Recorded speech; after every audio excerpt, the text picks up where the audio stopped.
What's up, everybody? I've got something pretty exciting for us this time. I have a red dot that's been sent over by Siley Optics called their Ghost HDG. And like most of us, it's usually the price of these things that ends up being a purchase deterrent a lot of times. I like knowing that I'm not spending money on something that's, that delicate, that fragile.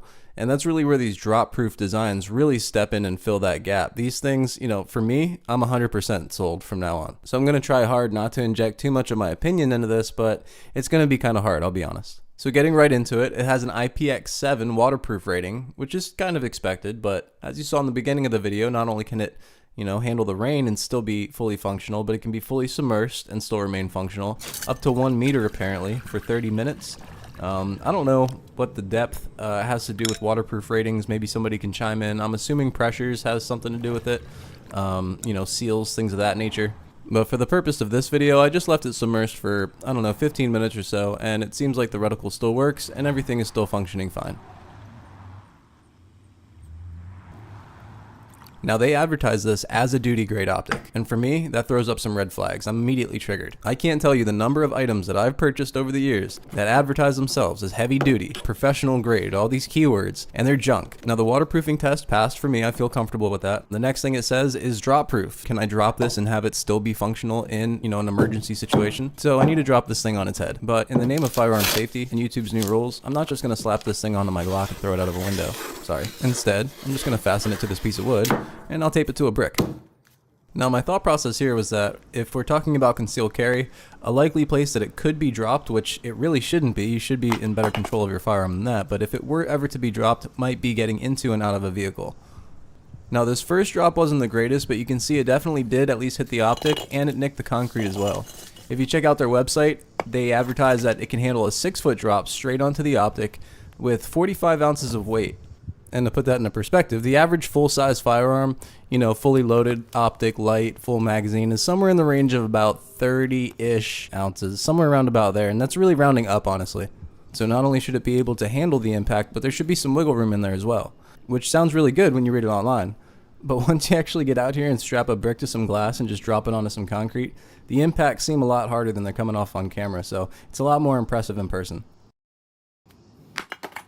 This next shot is a direct hit, and I was sure it was going to break something. You can see by the design of this optic in particular, it has this really interesting, the rings kind of around the enclosure of the glass itself. So in theory, you should be able to beat the crap out of this thing, and it really never touched the enclosure of the glass. You can see on mine on the front ring, it got kind of bent a bit, but that really just acted as a shock absorber. The lens itself, or the glass itself, hasn't even been touched.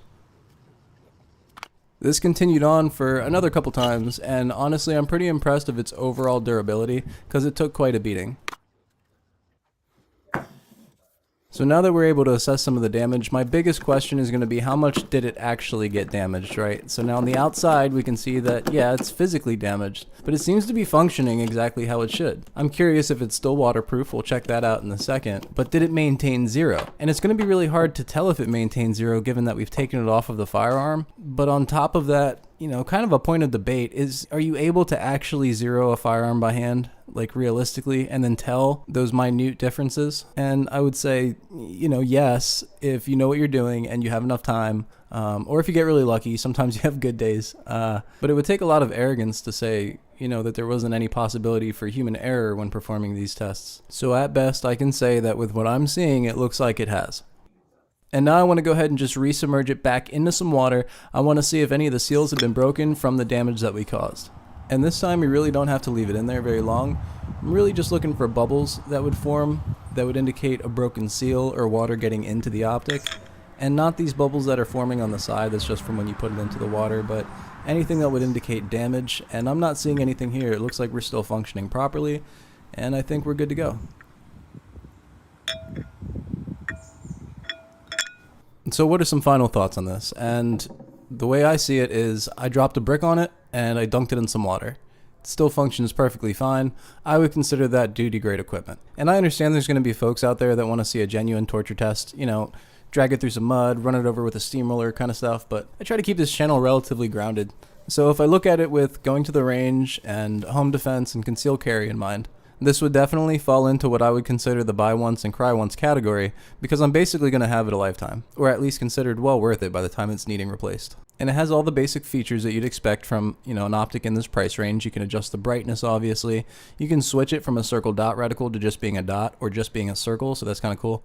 And it's worth mentioning again, because as I said earlier, for some reason it's not showing up on camera. It seems to just be blown out, but it's a crisp circle dot reticle, and even after beating it up, it's still very crisp and clear looking. And it has an MDS mode, which I guess is similar to Shake Awake. It just puts it to sleep when it doesn't recognize any movement for a while. Now, one thing that is worth noting is that because it's so well protected, this extra lip in the front does pose some holster compatibility issues. I have an Alien Gear holster here that's designed to hold with my TLR7A Lite, and I was forced to shave down some of the plastic just to be able to get it to lock into place. Now, it does lock into place now, and it doesn't, pose any issues, but depending on your holster, that might not be an option. It definitely falls on the larger side of things, probably one of the biggest optics that you can get for a pistol. But, for me, that's a bonus. I realize that looks are definitely important to some, and they were to me initially, but now that I've kind of, gotten more used to shooting, it's just I want it to be functional. I want it to be, the best that it can be, and this is a massive sight picture, so I think that had I not been exposed to that, I might not have that opinion, but now that I have been exposed to it, it's like there's no going back. So long story short, I do recommend it. You can tell I'm a fanboy. It's something that I like, I recommend, and that I would say is worth the money. But to top things off, to make things a little bit better, Siley has provided a promo code that you can use. I've linked everything in the description below. Just check that out. They're offering 15% to all of my viewers, so huge thank you to them. I'm also going to put links there for the batteries that it takes, as well as the plate that I use to be able to attach it to my Glock. They include a whole variety of mounting screws, and that's not only nice so that you have everything that you need, but also after you use what you need, you've got extra. So I think a lot will appreciate that. And as always, the routine. Let me know what you think in the comments, and make sure to like, follow, and subscribe. Stay safe, my friends.